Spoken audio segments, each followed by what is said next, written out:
The prairie stretched out like an old scar, split and baked beneath the furnace of a dying sun. Dust clung to the bones of the land, and the wind, mean, dry, and restless, carried the scent of brittle weeds and ash. Atop a hill slouched the remains of the Rourke Ranch, a sagging barn, a crooked fence, and a two-room house grayed by wind and grief. Silence roosted here, heavy as a judge's gavel. Silas Rourke sat on the porch, both heels resting on cracked wood, his hat pulled low to shade eyes that had seen too much light die. In his lap, a Winchester rifle lay quiet but close, like a dog trained to kill. He wasn't expecting company. He never did. But some part of him still watched the trail that wound through the hills, as if ghosts might find the courage to ride back. 3 winters ago, fire had taken everything that spoke to him. His wife, Marion, and his son, Jude, hadn't screamed when the barn caught, but Silas had. His lungs gave out before the flames did. Now the barn stood rebuilt, but wrong, like a man trying to walk on a dead leg. He slept in it most nights, though the house was still standing. The bed where Marion once hummed old folk songs no longer felt like sleep belonged in it. Most days, he went into town for feed and tobacco and walked out with nothing but more silence. Folks had stopped trying to talk to him, first out of pity, then out of fear. A man who buries his kin and speaks to no one is a kind of curse, folks figured. That morning, Silas had seen her again. A girl, not much more than 17, barefoot, carrying a pail outside the Schroed house like her bones hurt. The fine folk called the Schroeds respectable, owned half the grain routes between Carver's Hill and Sparrow Ridge. But their porch was a place of bruises, and their hands moved too fast when no one was looking. He'd noticed her before, tall, wiry, skin the color of damp earth, eyes like a doe waiting for the rifle to fire. Never a word from her. Not once. But she worked every day, barefoot in frost, and carried herself like something waiting to break. That night she was there, not on the porch, but by the church oak, crouched low and trembling. Moonlight glazed her face, streaked with blood that ran from her scalp down the side of her cheek. Her dress was torn near the collar. One hand clutched the bark, the other pressed a cut on her ribs. Silas stood still as a tombstone, watching from the corner of the livery. The girl didn't cry, didn't look at him, just breathed, slow and stubborn. He stepped forward, quiet, slow, like approaching a wounded mare. "Take my coat," he said. She flinched. He stopped. "I'll leave it right here," he added, placing it on the root near her foot. His voice was gravel soaked in smoke. She didn't thank him, didn't move, not at first. But when he walked away and looked back once, the coat was gone. The next day, he found her again, near his fence this time. She was walking barely, one shoe on, the other foot dragging raw through thorn and stone. She wasn't headed anywhere, just forward, always forward, like escape was a direction, not a destination. "You hungry?" he asked, from horseback. She didn't answer. "There's cornbread and jerky back at my place. Ain't poisoned." Her head turned, slowly. Her lip was cracked, and one eye swollen purple. She looked at him not with fear, but with the numbness of someone who's run out of ways to hope. "You come and eat, then leave if you want. I ain't locking no door." He dismounted, held the reins loosely, no sudden moves. The land itself held its breath. She followed. They said nothing all the ride back. Wind rattled dry stalks along the way, like bones in a preacher's fist. When they arrived, she climbed down without his help. He offered her water in a clean tin cup. She drank it in slow, careful sips, her fingers trembling but her spine straight. She sat on the porch's edge, not inside. He let her. He asked her name. She gave none. That night, he left a blanket in the barn loft and stoked the stove so she'd hear the crackle. Know it was safe. He laid his rifle across his lap and stayed on the porch until dawn. In the morning, she was still there. She ate in silence. She helped sweep the barn. She didn't look at the hills behind them, only the ground in front of her boots. Days passed like that. She didn't speak, and Silas didn't press. He'd learned the weight of silence, the way it can hold more truth than words ever could. He started calling her girl, soft but steady, not unkind. She never corrected him. In town, folks noticed. They always do. One morning, the deputy, a dull-eyed man named Hollaby, rode out and tipped his hat with a tongue too oily. "Just checking in, Silas. Heard you got company. Didn't know I needed permission to be neighborly." "You don't," Hollaby said, scratching his chin. "But the Schroed's been hollering about a missing maid. Said she's run off with a bit of silver. Reckon that sounds like trouble." Silas held his gaze. The rifle leaned against the doorway behind him. "She ain't got silver," Silas said, "and she ain't nobody's property. Didn't say she was. Just town's talking, is all. Let 'em." Hollaby spat and rode off. Dust swallowed his tracks. That night, Silas found her sitting on the barn loft's edge, legs swinging over nothing. The moonlight caught her face in profile. Her hair had been brushed. The coat, his coat, still hung on her shoulders, now mended where the seam had torn. "You could leave," he said. "I ain't stopping you." She didn't look at him, but her voice, soft, cracked like drought earth, came through. "Ain't got nowhere to go." He leaned against the beam beside her, let the silence stretch. "You know what it feels like," she said, "to not belong nowhere?" He nodded. "Most days." "I ain't crying for help," she said. "I just didn't want to die in that house." "You won't die here," he said, and meant it. Her fingers tightened around the coat. "I never had a father." Silas stared at the floorboards. The wind howled like it remembered names better left buried. "I ain't been one in a long time," he whispered. She looked at him then. "Maybe you still are." The wind stopped. The prairie, for once, was quiet. And in the hush between two broken lives, something like family began to take root. The mornings came cold on the Rourke Ranch, with frost curling like breath along the barn doors and fence posts. Evie rose before the sun and moved through the shadows like she'd been born in them. She never knocked, never asked, just stepped into the day as though each second demanded permission. Silas watched her sometimes, sipping coffee black as soot, and wondered how someone so young had already learned to vanish while standing in plain view. She didn't speak after that first night on the loft, not for days, but her silence had texture now. She began to sweep the porch without being asked. She filled the water trough, brushed down the mare, and patched a hole in the barn roof with which she hauled herself. It wasn't obedience. It was survival, like she had to prove every hour that her presence wasn't a burden. Silas didn't thank her, didn't coddle. He'd lived long enough to know words were cheap, and sometimes silence was the only honest conversation between two broken people. One morning, while mending a fence line that had been kicked in by elk, Silas watched her kneel beside a dead rabbit caught in the wire. She touched it gently, brushing dirt from its ears. Then she dug a shallow grave with her hands. When she was done, she didn't pray, just sat beside it a while, staring out across the plain. He didn't ask what she saw. He figured she had ghosts enough without him stirring them. That night, as wind scraped against the windows and firelight cracked in the stove, he laid out bread, beans, and boiled potatoes. She sat at the table without invitation. He didn't speak as she ate. Halfway through her plate, she said, "My mama used to boil potatoes like that." Silas looked up. Her voice was low, tired, but even. She didn't meet his eyes. She said salt was expensive, so we used to pretend. Said if you close your eyes and chew slow, you could taste the sea.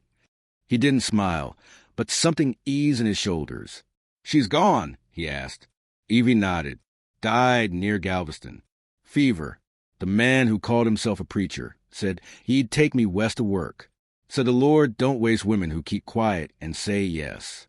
Silas clenched his jaw, said nothing. "He sold me to the Schroeds for $6 and a hunting knife." The silence between them grew taut. The fire popped. "You ever think about killing them?" she asked, soft. Silas looked her dead on. "Every day since you showed up." She didn't smile, but she didn't flinch either. The next day, he brought her into town for supplies. Eyes followed them, sharp, suspicious. An old woman near the mercantile whispered something into her palm as they passed. A boy spit near their boots. Silas didn't look at them. Evie didn't either. Inside, Silas handed her a coin and said, "Pick your own boots." She touched the leather like it might vanish. picked a pair one size too big, said nothing as she slipped them on. Back on the ranch, she helped him string barbed wire on the northern edge, where wolves had taken 3 calves last winter. Her hands blistered, but she didn't stop. When one strand snapped and gashed her palm, she hissed through her teeth but didn't cry. Later, Silas cleaned the wound with whiskey and a rag. "You don't gotta bleed for this place," he said. "I do," she said, "if I'm gonna stay." The next week brought rain. The barn leaked near the southeast corner, and the firewood stack was nearly gone. Silas sent her to the hills with a mule to gather branches. She returned 3 hours later, soaked to the skin, cheeks flushed, dragging a bundle twice her size. That night, she coughed once, then again. By morning, her voice rasped, her steps slowed. She didn't want help, but he made her lie down and boiled water with mint and honey. As she drifted, she whispered, "I ain't scared of dying, just don't want to do it alone." He sat with her long into the night. The wind howled at the edges of the ranch, but inside the walls there was quiet. When she woke the next day, he'd cleaned the barn, stacked the wood, and left hot broth on the stove. No words pinned to it, just the doing of it. That was how he spoke. By the second week, the deputy returned. This time, Hollerby wasn't alone. He brought a man with a thick mustache, eyes like polished stone, and a badge that didn't catch the light. Marshal Riggins. He said, "We got a warrant to search for a runaway servant. Goes by the name of Evangeline Hargraves." Silas stood on the porch. Rifle leaned against the door again. Evie was in the barn. "She ain't here," Silas said. "You lyin', Rourke?" Hollerby asked. Silas didn't answer. Riggins stepped forward. "The girl's property of the Schroed household. Stolen goods, if you harbor her." Silas's hand never touched the rifle, but might as well have. "She ain't property," he said, "and she sure as hell ain't stolen." "Then you'd better prove that." They left with threats. Dust curled behind their horses like smoke. Evie stood behind the barn when it happened. She heard it all. When Silas came around the corner, she had packed her things in a flour sack and was tying it shut. "Don't," he said. "They'll take your land. Burn it. You don't owe me this fight." "I ain't doing for a fight." She looked at him, eyes rimmed red. "Then why?" He didn't answer right away. Just took the sack from her hand, set it down, and said, "Because you came here dead, and I seen you come back to life." Her voice shook. "That ain't your responsibility." "I know," he said, "but maybe it's my chance." She looked at the horizon, at the storm building beyond the hills. "Then you better get ready," she said, "'cause they're coming." He looked out, too, felt the pressure in the air, the tight pull of something dangerous on the wind. "Let 'em." The mule brayed in the distance. The clouds rolled dark and low, and as they stood side by side beneath the open sky, neither spoke again, but neither moved apart. Not anymore. The wind carried the first dust of summer early that year. It rolled over the hills like a slow tide, brown and thick, scraping bark from trees and pulling sweat from men's brows. On the Rourke ranch, the heat pressed down heavy, but it was a silence that truly smothered, like the land itself was holding its breath, waiting for something to snap. Evie had started speaking more, though her words came careful, like testing ice on a thawed river. Her voice carried weight now, small truths sewn together in the quiet hours between labor and supper. She told Silas she used to sing in a church choir when she was little, back in Louisiana, before the fever took her mother and the world turned black around the edges. She didn't remember the songs anymore, just the shape of her mother's voice beside her. Silas listened the way a man does when he's forgotten how to talk about himself. He sharpened tools while she spoke, mended bridles, counted the horses, but she knew he was listening. It was in the way his hands slowed when she mentioned her father, the way he never asked her to stop. One night, while the cicadas throbbed loud in the darkness and the fire burned low on the hearth, she asked, "You ever kill a man?" Silas didn't look up from the whetstone. "Yes." She didn't flinch. "Why?" "Because someone told me he was an enemy, and I believed it."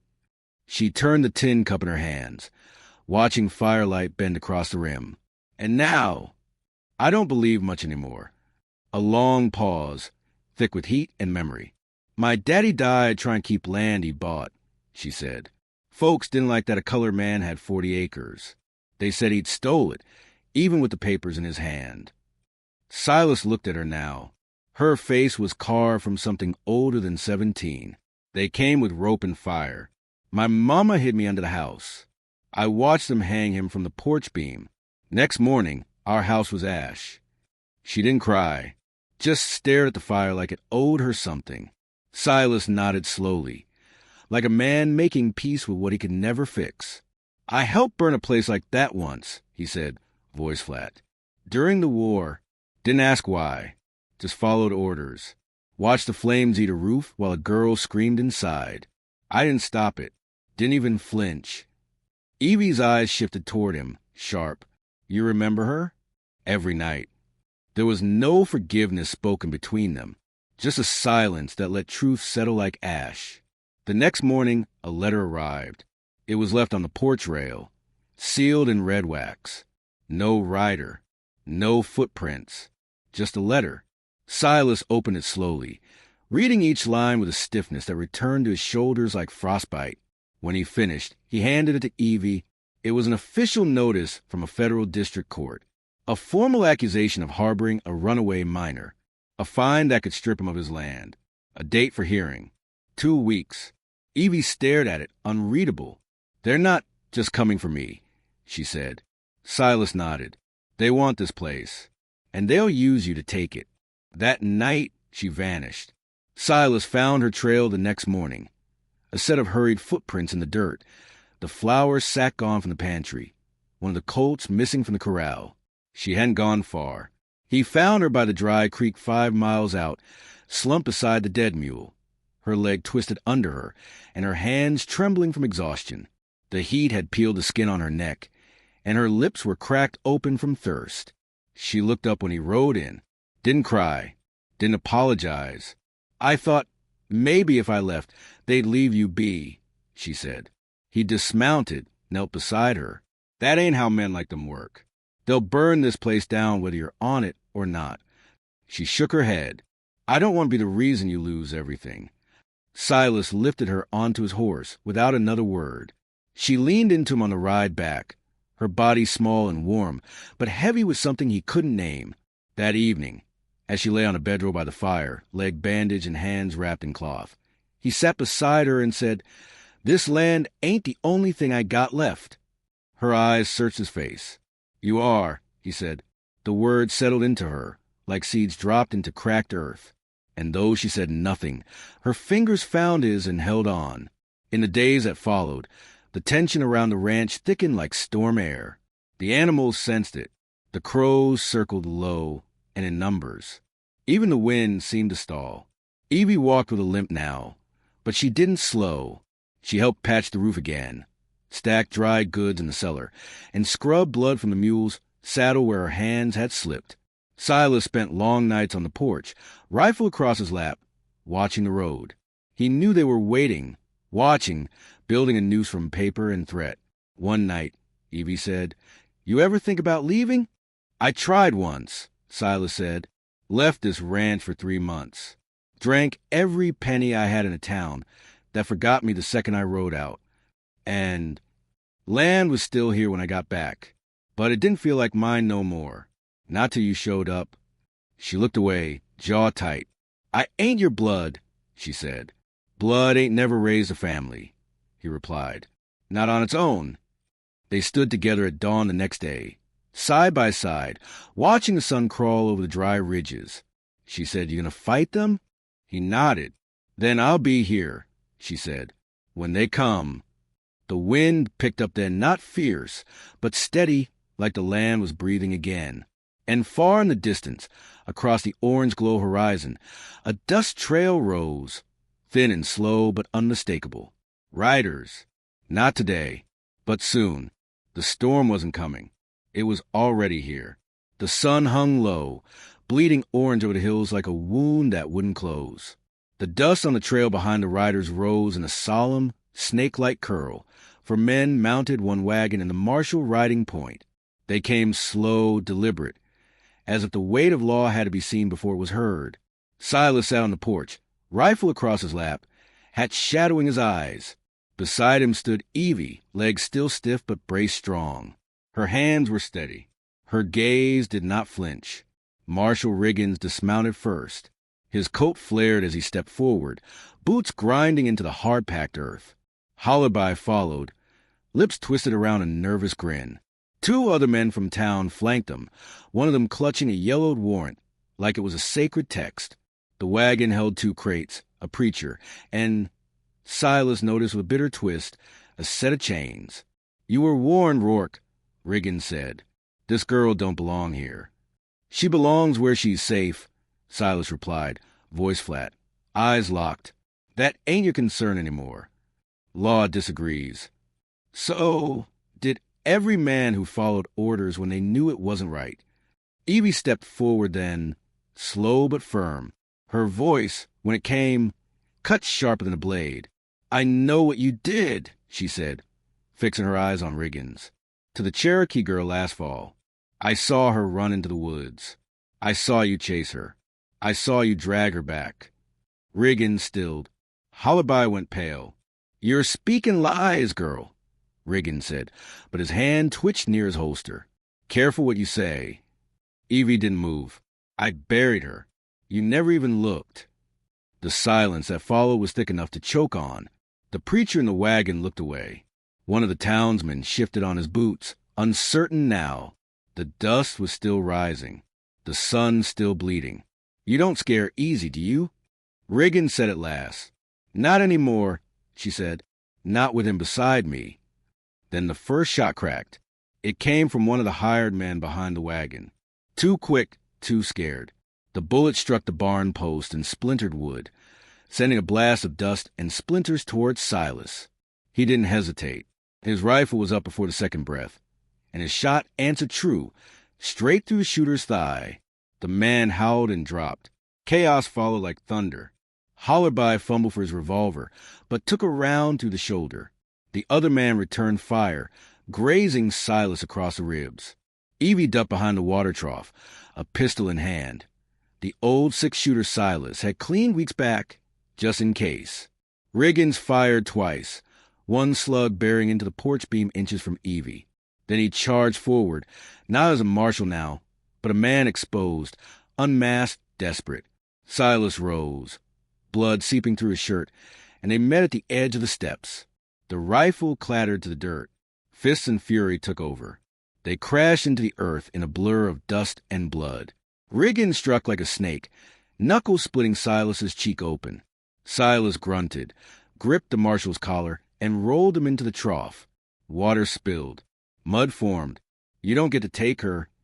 Silas growled. "She ain't yours." Riggins spat, trying for his knife. Evie stood behind him now, gun leveled, shaking.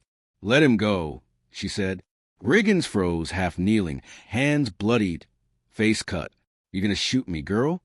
"I will," she said, "if you make me." He looked up at her, and for the first time in years, Riggins saw not a servant, not a runaway, not a girl, but a storm that had learned its own name. He sneered, tried to rise. Evie fired. The bullet caught him clean through the shoulder. He collapsed into the mud, breath ragged, cursing into the earth. The preacher climbed down from the wagon, hands raised. "That's enough.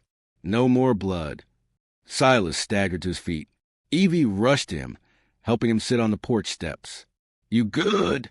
she asked, voice raw with worry. "I'll live," he said, then coughed. "Hurt like hell, though." Townfolk gathered by mid-afternoon. Word travels faster than reason in places like these. By dusk, the sheriff from the next county rode in, took statements, checked wounds, and looked real hard at the chains in the wagon. Evie gave her story straight. Calm, no flinching.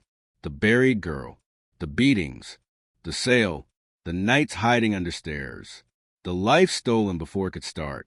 Silas spoke little, just enough to let them know the truth had teeth. Riggins was taken in cuffs, blood-soaked and bitter. Hollaby moaned about his shoulder, but no one listened. The preacher rode off before the questioning started. That night, the ranch went quiet again. The wind returned, soft and low, dragging stars out of hiding. Evie sat beside Silas on the porch, both of them wrapped in quilts, steam rising from tin mugs. "You ever think we'd make it through that?" she asked. "No," he said, "but I wanted to." She looked out across the land. "Feels different now." Storm passed. "Not all of it," she said, "but enough." He glanced at her. "You still want to leave?" She shook her head. "No, I want to stay. If you'll still have me." He reached for her hand. Rough? Callous fingers wrapped around hers. "Always." Weeks later, papers came from the court. All charges dropped. Land title secured. And a name change request, Evie Rourke, approved and signed. They rode into town together one morning, father and daughter, not by blood but by fire, paper, and choice. Townsfolk nodded. A few even smiled, the ones who didn't move out of their way. And as the sun broke over the roof lines and spilled gold across the street, Evie looked at the world with her chin high. She wasn't just free. She was home,